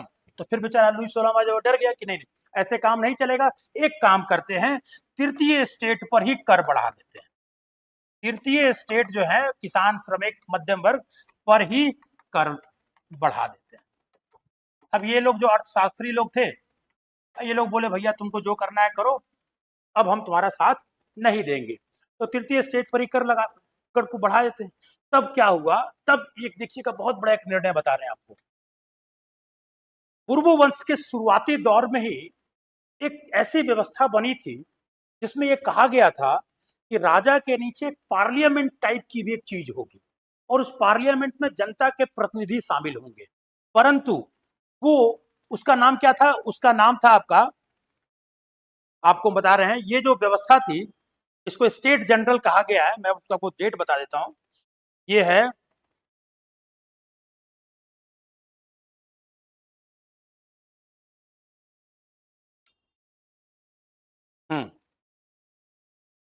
अब देखिए इसमें क्या है, स्टेट जनरल। अब याद रखिएगा ये स्टेट जनरल क्या है? राजा के अधीन पार्लियामेंट, वहां पर पार्लियामा कहा जाता था। ये तो पार्लियामेंट अंग्रेजी का नाम है, पार्लियामेंट। हाँ, मगर 1614 ईस्वी के बाद इसकी बैठक नहीं हुई। मतलब कि अब क्यों बता रहे हैं? इसलिए बता रहे हैं आपको ये, अब राजा जो है वो कर ऐसे बढ़ाएगा तो दिक्कत हो जाएगा। वो बोला ऐसा करते हैं कि उन लोग को मिलकर बुलाते हैं, समझाते हैं श्रमिकों को, किसानों को कि देखो भाई बहुत बुरी स्थिति है, आप लोग भी कर दीजिए, हम लोग झूठ बोल देंगे कि हम लोग भी थोड़ा मदद करेंगे, मगर उनको कर बढ़ा देंगे, मना उना के, पुचकार के, फुसलाकर उससे कर ले लेंगे। तो कैसे किया जाए? तो बोला, उनके दरबारियों ने बताया कि देखिए सर, आपके यहाँ एक बहुत पहले एक सिस्टम बनी थी स्टेट जनरल का, तो 1614 से उसमें कभी बैठक ही नहीं हुआ है, तो उस बैठक को बुलाइए आप उसमें। तो 175 साल के बाद ये स्टेट जनरल की बैठक का बुलाने का निर्णय लिया गया। तो स्टेट जनरल की बैठक 175 वर्ष के बाद बुलाने का निर्णय लिया गया। अब यहीं से खेला शुरू होगा आपका। अब देखिए यहां से क्या होगा। अब यहां पर थोड़ा समझना होगा, इस फिगर को भी समझाएंगे आपका। यहां पर समझिए कि स्टेट्स जनरल क्या है, थोड़ा सा और इसमें, ये स्टेट जनरल। अब इस स्टेट जनरल में 3 अलग अलग वर्ग थे, यानी कि तीनों एक साथ नहीं बैठते थे। एक में कौन था, प्रथम स्टेट, यानी कि प्रथम स्टेट में आपने पढ़ा ना पादरी वर्ग, उनका अपना एक अलग से बैठक होती थी। फिर आपका द्वितीय स्टेट था आपका, इसका अपना अलग सभा होता था। और एक तृतीय स्टेट था, इसमें किसान मजदूर थे आपका। और इन तीनों को मिलाकर आप देखेंगे तो सदस्यों की संख्या अलग अलग थी। मैं ये जो सदस्य लिख रहा हूं ये आपको याद करने की आवश्यकता नहीं है, मगर उसमें क्या याद करने की आवश्यकता है, ये 3 अलग अलग भाग में थे। समझने के लिए आपको बता दें कि इसमें 308 सदस्य, इसमें 285 सदस्य, और तृतीय स्टेट में 631 सदस्य। तो आप कहेंगे कि इनका तो सीट ज्यादा है, मगर राजा ने क्या नियम लगाया कि ये दोनों तीनों अलग अलग बैठते थे। तो ये कोई प्रस्ताव जब ये लेकर आता था तृतीय स्टेट, तो ये खारिज कर देते थे, ये खारिज कर देते थे। तो कहता था कि भाई 2-1 से तुम हार गए, तुम भले ही उतना हो। और तृतीय स्टेट वाला क्या कहता होगा, तृतीय स्टेट वाला कहता होगा नहीं ऐसे काम नहीं चलेगा, तुम तीनों मिलकर एक साथ बैठते हैं और उसके बाद वोटिंग होगा। तो उसके बाद वोटिंग होगा तो ये दोनों से ज्यादा पड़ जाएगा आपका। इसी बीच में खींचातानी जो है वो चल रहा था आपका, ठीक है। तो मगर यहां पर याद रखिएगा, पहला ये बैठक कब हुई है एग्जाम के लिए इंपॉर्टेंट है, प्रथम बैठक। मगर ये कैसी बैठक थी, अलग अलग।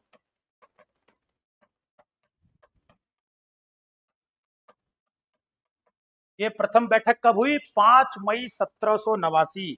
याद रखिएगा ये डेट, 5 मई 1789 को ये बैठक हुआ। अब अंत में क्या होता है, तृतीय स्टेट वाला, हर चीज नहीं लिख पाएंगे, याद रखिएगा, तृतीय स्टेट वाला जिद करता था कि तीनों मिले, नहीं हुआ। अंतिम में तृतीय स्टेट वाले ने 17 जून, ये भी डेट बहुत इंपॉर्टेंट है, 17 जून 1789 को क्या किया, तृतीय स्टेट वालों ने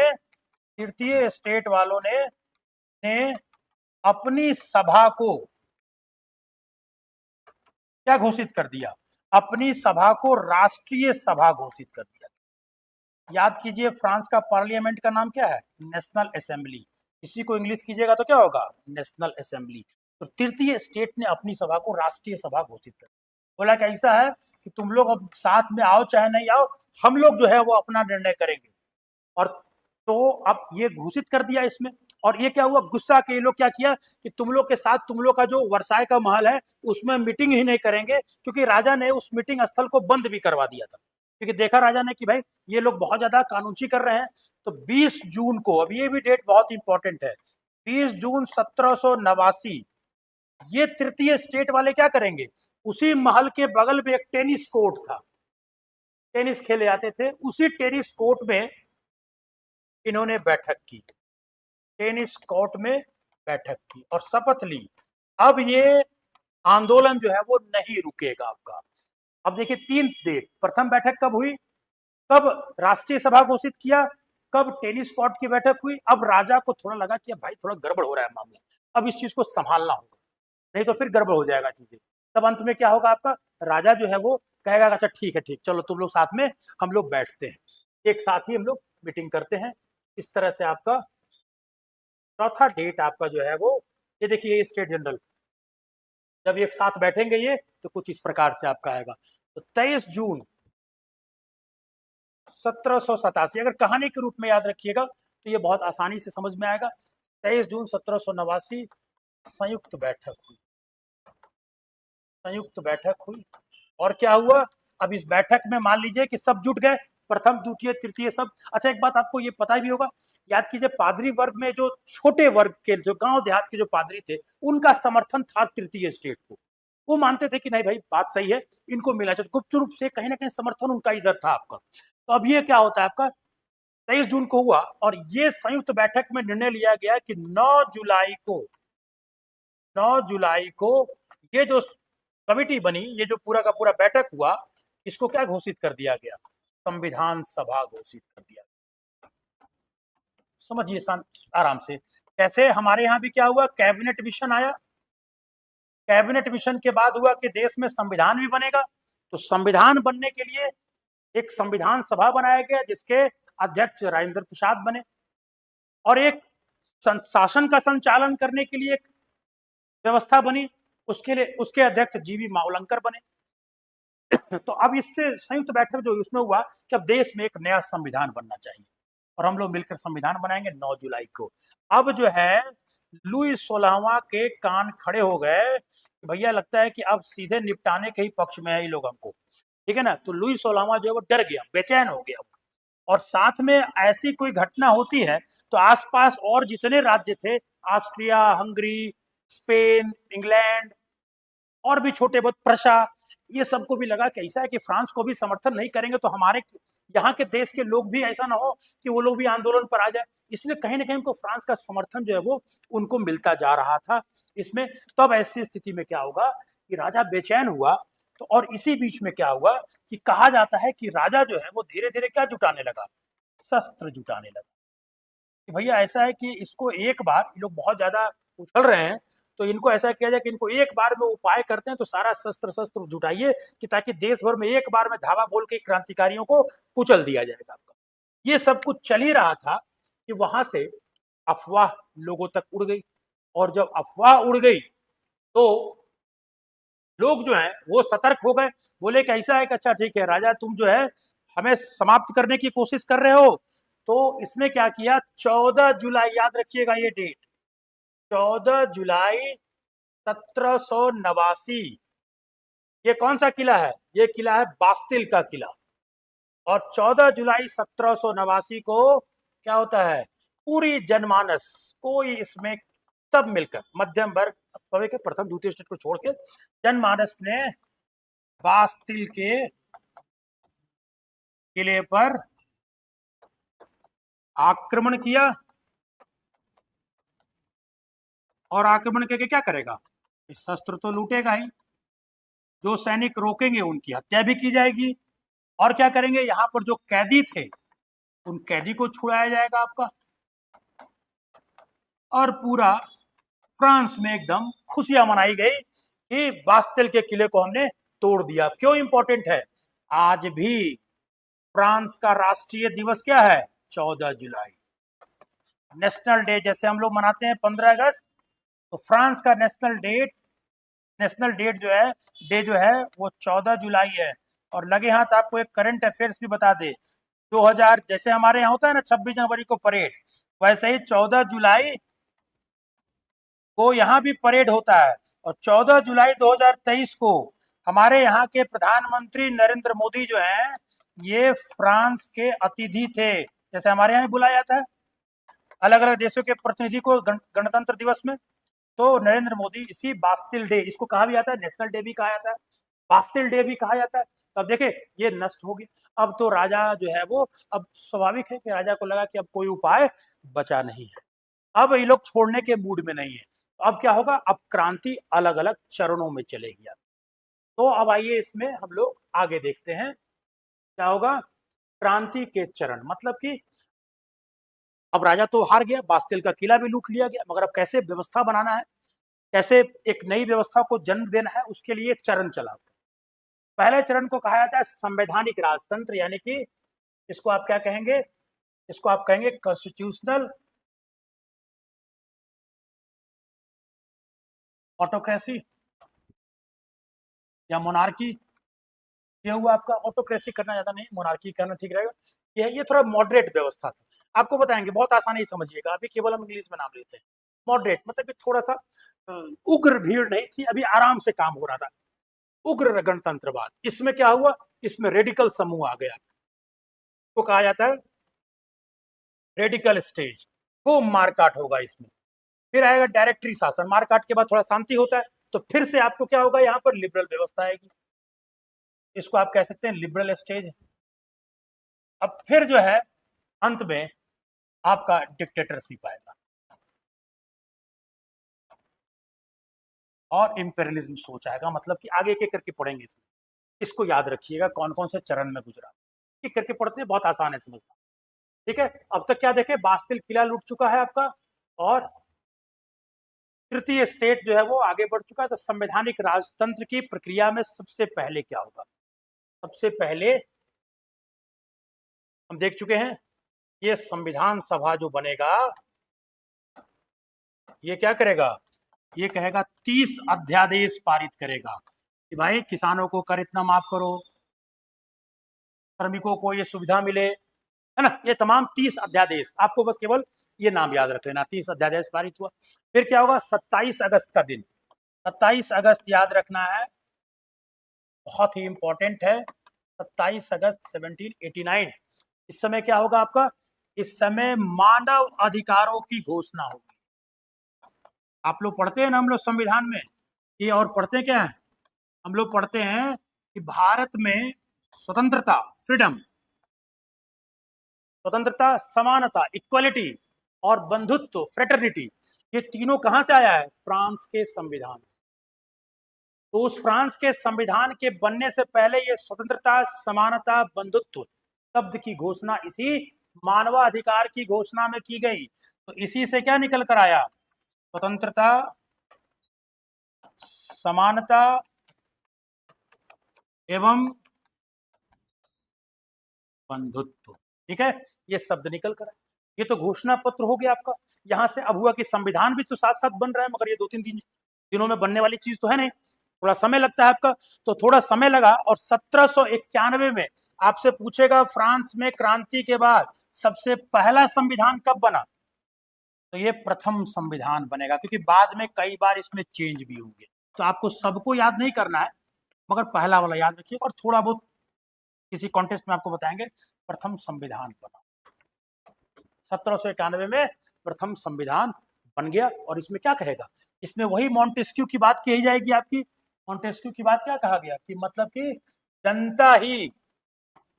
जनता ही सत्ता का स्रोत है, मतलब कि राजा सब कुछ नहीं है, अगर जनता चाहे तो सब कुछ हो सकता है, बदल सकता है। यहाँ पर कहा गया शक्ति पृथक्करण का सिद्धांत इसमें लागू किया गया, यानी कि न्यायपालिका, कार्यपालिका, विधायिका के पावर अलग अलग हो। फिर कहा गया चर्च के पास बहुत जमीन है, चर्च की संपत्ति क्या की गई, जब्त की गई, और इनके अधिकार को कम किया गया। कौन सा अधिकार, कर लेने के अधिकार को कम कर दिया गया। और क्या किया गया होगा, राजा को कहा गया कि आप गद्दी पर केवल बैठे रहिए, आपके जो विशेष अधिकार है वो समाप्त होते हैं, विशेष अधिकार समाप्त, जो कागज लेकर जाएगा उस पर साइन कर देना है बस। तो ये विशेष अधिकार समाप्त हो गए आपके। इसके बाद मगर यहाँ पर मताधिकार का अधिकार दिया गया, यानी कि मताधिकार दिया गया, मगर मताधिकार याद रखिएगा उनको दिया गया 2 प्रकार के, एक सक्रिय, यानी कि सक्रिय मताधिकार का मतलब क्या हो गया, जो लोग कर देते थे वही मत देंगे, और जो दूसरे निष्क्रिय वाले हैं बस उनको सक्रिय वालों के पीछे पीछे जय हो करना है, ठीक, वो उनका कोई मताधिकार देने का अधिकार नहीं है। तो अब देखिए, अब मान लीजिए कि आप ही उस क्रांति में होते, किसान परिवार से होते हम लोग ऐसे लोग, तो हम लोग क्या बोलते, अरे यार ये तो बड़ा गड़बड़ हो गया, हम लोग अधिकार लड़े जनता के लिए और जो कर नहीं देते किसान श्रमिक उन्हीं को कुछ नहीं मिला, मध्यम वर्ग के लोग जो है ये थोड़ा पढ़े लिखे हैं तो सत्ता भी काबिज कर लिए और उनको अधिकार भी मिल गया, संविधान भी बांट गए बना दिए, और श्रमिक किसानों को कुछ मिला ही नहीं, वो तो कोई अधिकार मिला ही नहीं आपका, और मताधिकार का अधिकार भी नहीं आपका हुआ, और ऐसा भी नहीं कहा गया कि चर्च की संपत्ति लेकर आपको दी जाएगी, किसानों के कर कम किए जाएंगे, सब कुछ वादा किया ही नहीं गया, बोला कि अब शासन चलेगा तो आगे देखा जाएगा आपका। तो इससे कहीं ना कहीं नाराजगी, इससे नाराजगी थी, इस व्यवस्था से नाराजगी थी। एक और भी चीज इसमें जरूर याद कर लीजिएगा, 20 सितंबर 1792, ये याद रखिएगा डेट, 20 सितंबर इसी संविधान में हुआ 1792 को क्या किया गया, फ्रांस को गणतंत्र रिपब्लिक घोषित कर दिया गया। मतलब कि कहा गया कि राजा भी खत्म हो सकता है, राजा के भी पावर को बिल्कुल समाप्त कर दिया गया। बोला कि नहीं, ये बीच में ये सब कुछ चल रहा था, आपका क्या चल रहा था, ये सारे अधिकार भी हैं और इसी बीच में फ्रांस को गणतंत्र भी घोषित किया गया। अब ये गणतंत्र घोषित करने वाले कौन लोग होंगे, इसी स्टेट जनरल में जो किसान मजदूर के प्रतिनिधि थे, बोले राजा उजा कुछ नहीं, गणतंत्र घोषित करो। कहने को तो घोषित कर दिया गया उनके विद्रोह को शांत करने के लिए, किसानों के, श्रमिकों को, परंतु किसान और श्रमिक जान गए थे कि मध्यम वर्ग वाला जो है बुड़बक बना रहा है हमको, ठीक है ना। तो अब देखिए यही घोषणा पत्र है आपका मानवाधिकार का, और इनकी बात मैं थोड़ी देर में करूंगा आपका। अब आइए इसमें क्रांति के चरण आएंगे। उग्र गणतंत्रवाद, रेडिकल जो समूह आएगा। अब इसको भी बहुत आसान है समझना। देखिए अब क्या हुआ, संविधान तो बन गया, तो संविधान में क्या लिखा होगा, संविधान में लिखा था, संविधान में लिखा था कि भाई अब ऐसा है कि अब चुनाव करवाओ, मताधिकार वगैरह का दे दिए, चुनाव करवाओ। चुनाव में आपको पता ही है कि किसको मत देना है, किसको नहीं मत देना है। तो चुनाव हुए, तो चुनाव में मान लेते हैं कि चुनाव हुआ और ये असेंबली है, ये मान लेते हैं ये असेंबली है और यहाँ पर आपका अध्यक्ष, लोकसभा अध्यक्ष या जो भी कहिए, असेंबली का अध्यक्ष बैठा है आपका। तो इसमें इधर क्या हुआ, इधर दाहिना हुआ, ये मान लीजिए कि ये लोकसभा अध्यक्ष है ना, आप अपने तरीके से समझिए यहाँ पर, और इधर हो गया बायां, इसके कुर्सी के इधर। तो जो दाहिनी तरफ बैठे वो क्या कहलाए, दक्षिणापंथी। कैसे कहते हैं, भाजपा एक दक्षिणापंथी पार्टी है। दाई तरफ बड़े बैठे वो क्या हो गए, दक्षिणापंथी। और जो बाएं तरफ बैठे वो क्या कहलाए, वामपंथी। वाम मतलब बायां, यहीं से वामपंथी शब्द निकल कर आया, जिसको आप कहते हैं लेफ्टिस्ट। ठीक है, इस संसद के संविधान में लिखा हुआ है, चुनाव हुआ, चुनाव में वामपंथी कम वोट पाते हैं तो वो बाएं तरफ बैठे और वो लेफ्टिस्ट कहलाए, और आज भी हमारे संसद में ही होता है।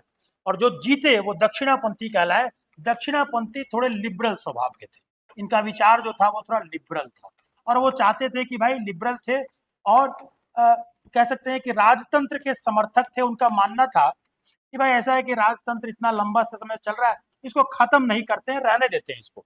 और वामपंथी जो था ये था कि नहीं, कुछ नहीं, राजा हो जा एकदम साहब गायब। तो ये परिवर्तनवादी थे, बिल्कुल चेंजर, कि नहीं कोई भी राजा हो जाए, कोई भी ऐसा अधिकारी नहीं होगा, ऐसा कोई अधिकार वाला नहीं होगा कि जो जब भी चाहे संविधान को मोड़ के कचरे के डब्बा में फेंक दे, ऐसा कोई नहीं होना चाहिए आपका।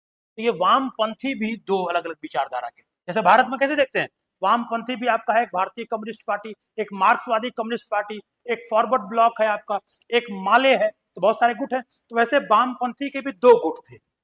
एक गुट, अब ये बहुत इंपॉर्टेंट है, एक गुट को क्या कहा गया, एक गुट को कहा गया, याद रखिएगा,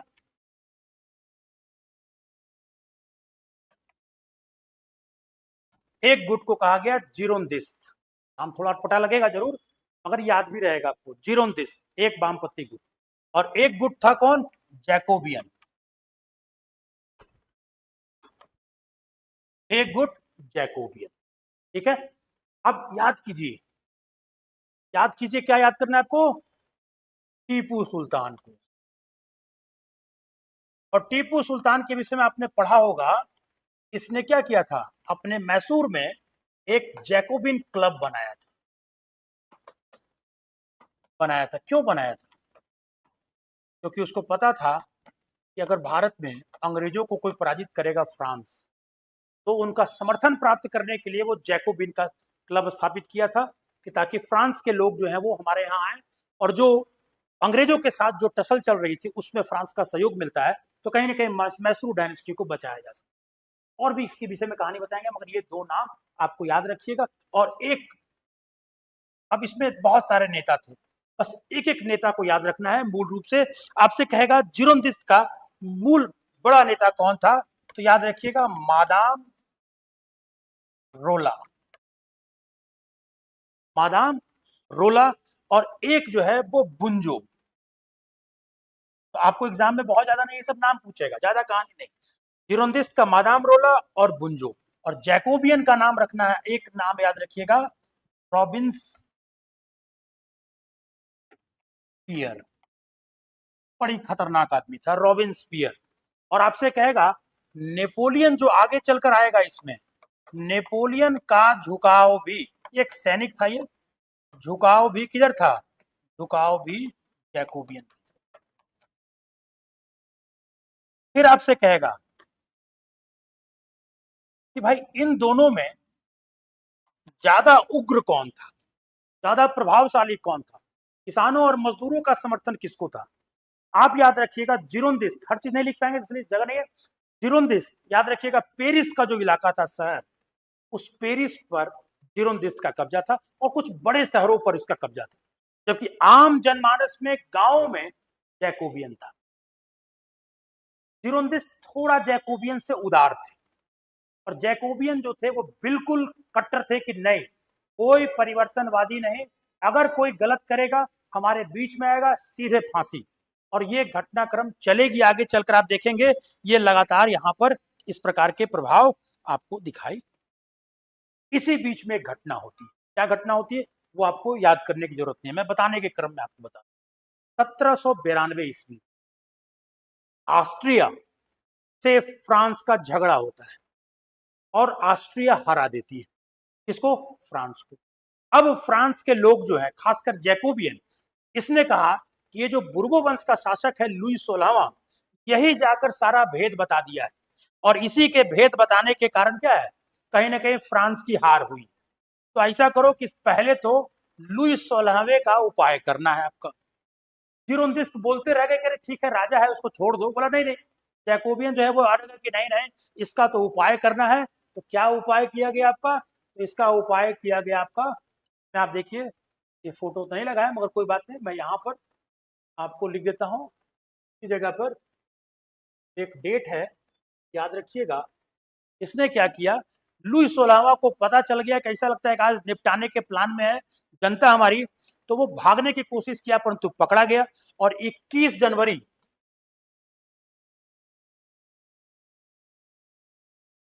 1793, ये वो तारीख जब लुई 16वां को बेचारा का उसी महल के सामने फांसी दे दी गई।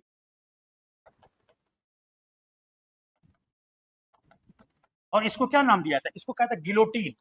गिलोटीन अगर शब्द कहीं पर आए ध्यान रखिएगा, वही दो तरफ से फुटबॉल का गोल पोस्ट देखते हैं ना, वैसे ही बनाकर गर्दन में झुलाकर लोगों के बीच में फांसी दे दिया जाता। फ्रांस में 3-4 जगह ऐसे शहर में बनाकर रखे गए थे, जो थोड़ा बहुत कुछ बोलता था ये जैकोबियन वाले ले आते थे और फांसी देते थे।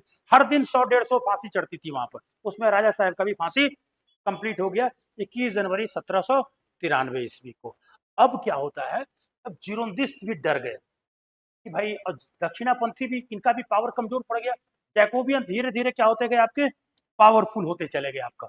ठीक है, अब यहां से, हाँ 2 मिनट, अब यहां से क्या होता है कि जैकोबियन के द्वारा जो इस प्रकार से सत्ता पर अधिकार कर लिया गया, तो यहां से क्या शुरुआत होगा आपका, अब यहां से डायरेक्टरी शासन की शुरुआत होती है। आप इसमें ऐसे कह सकते हैं कि रॉबिन्सपियर के समय में या दूसरे अवस्था के लास्ट तक आते आते फ्रांस में जैकोबियन के नेतृत्व में टेरर स्टेट के रूप में आतंक का राज शुरू होता है। मतलब कि वही गिलोटीन पर जो थोड़ा बहुत शुरू होता है, मगर याद रखिएगा ये तीसरा चरण में लिख रहे हैं परंतु यहाँ डैश दे के लिख रहे हैं, ये द्वितीय चरण जो है आपका, द्वितीय चरण के अंत में होता है। और फाइनली एक लास्ट लाइन लिखेंगे कि इसका जो नेता था रॉबिन्सपियर को फांसी दे दी, क्योंकि जनता भी परेशान हो गई कि अरे बाप, ये तो ऐसा क्रांतिकारी निकल गया कि किसी को सोच ही नहीं रहा है। तो अंत में रॉबिन्सपियर को भी फांसी दे दी गई और उसके बाद आप थर्ड स्टेज में आते हैं। तो मात्र अब आपका 20 से 25 मिनट का सेशन बचा है, जो कि कल हम लोग करेंगे इस चीज को। तो आज आप लोग अब अगला क्लास को ज्वाइन कीजिए और फिर हम लोग कल इसको समाप्त करेंगे और तब देखेंगे कैसे नेपोलियन सत्ता पर काबिज होता है। ठीक है, तो चलिए बहुत बहुत धन्यवाद। कल नदी का भी है आपका, रिवर से लैंड फॉर्म्स जो अब बनने